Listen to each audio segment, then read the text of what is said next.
அடுத்து ரிஷபராசி அன்பர்களே, கற்றறிவு நேர்மை பண்புடன் கூடிய ரிஷபராசி அன்பர்களுக்கு இந்த 2025ஆம் ஆண்டு பலாபலன்களை பார்ப்போம்.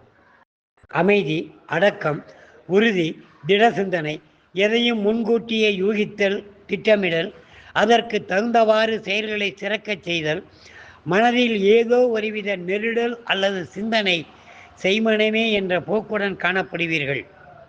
வாக்குஸ்தானம், குடும்பஸ்தானம், தனஸ்தானம் எனப்படும் உங்களின் ராசி 2இல் இயற்கை சுவரும் தனகாரனுடன் அமர்ந்து உங்களுக்கு பக்கபலமாய் திகழ்கிறார். தனவரவு பல வழிகளில் தாராளமாய் அமைவதாலும் சுப செலவுகளும் அத்தியாவசிய செலவுகளும் கட்டுப்படுத்த இயலாமல் போகும். எப்பொருள் யார் யார் வாய் கேட்பினும் ஐப்பொருள் மெய்ப்பொருளை என்பதை அடிக்கடி நிரூபித்து வருவீர்கள். சொல்லிய வண்ணம் செயல்படவே உங்களின் பிறவி குணமாக உள்ளது. உங்களின் முன்னோர்கள் செய்த புண்ணியங்களே ஆகும். சூரியன், சந்திரன், செவ்வாய், சுக்கிரன் எனும் தந்தை, தாய், சகோதரத்துவம் என்பது இச்சா, கிரியா, ஞானசக்தி என்ற 3 தத்துவ குணங்களை பெற்ற ராசிநாதன் நீங்கள்.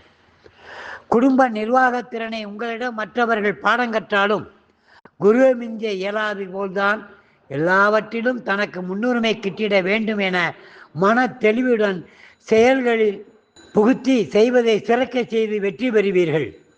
உறவினர்களிடத்திலே, சகோதரியிடத்திலே, நண்பர்களிடத்திலே என எல்லாரிடத்திலும் குறிப்பறிந்து வரும் முன் காப்போம் போலும் நமக்கு நாமே என்பது முக்காலும் உண்மை என நிரூபித்து வருவீர்கள்.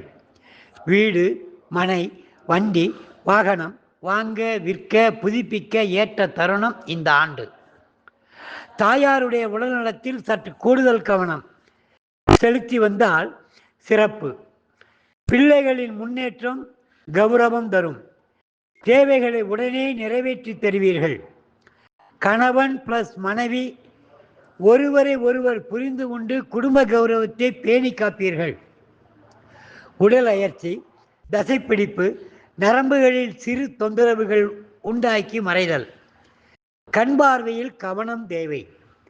உங்கள் ராசிக்கு பாக்கியவான், யோகாதி, ஜீவனாதி என்றெல்லாம் போற்றப்படுகின்ற தர்மவான் மூல திரிகோண பலம் பெற்றாலும் தீயவரை இணைவு பெறுவதால் உங்களுக்கு உத்தியோகத்தில் கிட்ட வேண்டிய கௌரவம், அந்தஸ்து, உயர்வு தாமதப்படும். உடனிருப்பவர்கள் பங்கு விளைவிப்பார்கள். நீதி, நேர்மை, நியாயம் கடைபிடிப்பவர்கள் பலன் தாமதப்படும் என்பதை உணர்வீர்கள். உங்கள் எண்ணங்கள் ஈடேறும். உத்தியோகம் உயர்வு தரும். ஊதிய உயர்வு தரும். 2025 ஆண்டு மேன்மை தரும் ஆண்டாக உள்ளது. பரிகாரம்: சனிக்கிழமை சனீஸ்வரன் அனுமாருக்கு தீபம் ஏற்றி வழிபடவும்.